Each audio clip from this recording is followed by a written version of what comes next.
రంగుల పండుగ, ఆనందం మరియు ఐక్యత. హోలీ రోజున ప్రజలు ఒకరిపై ఒకరు రంగులు చల్లుకుంటారు. ఇది పాత కోపాలు మర్చిపోవడం, స్నేహాన్ని బలపరచడం, సమానత్వాన్ని ప్రోత్సహించడం. రంగులు మన జీవితంలో సంతోషం, ఆశ, ఉత్సాహాన్ని సూచిస్తాయి. కృష్ణుడు మరియు రాధా కథ.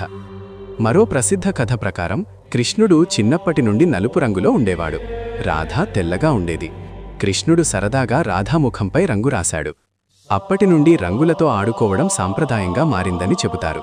ముఖ్యంగా ఉత్తర భారతదేశంలో ఇది ఎక్కువగా జరుపుకుంటారు. చెడుపై మంచి గెలుపు, భక్తి శక్తి గొప్పదనాన్ని తెలియచేస్తుంది. సమానత్వం, అందరూ కలిసే పండుగ, ప్రేమ, స్నేహం, ఆనందానికి ప్రతీక. ప్రకృతి మార్పును స్వాగతించడం. హోలీ కేవలం రంగుల పండుగ మాత్రం కాదు, ఇది మనస్సులను కలిపే పండుగ. ద్వేషాన్ని కాల్చేసి ప్రేమను పంచుకునే రోజు. మన జీవితంలో కూడా చెడు ఆలోచనలను దహనం చేసి మంచి గుణాలను పెంపొందించుకోవాలని హోలీ మనకు బోధిస్తుంది. రాజీ, హ్యాపీ హోలీ.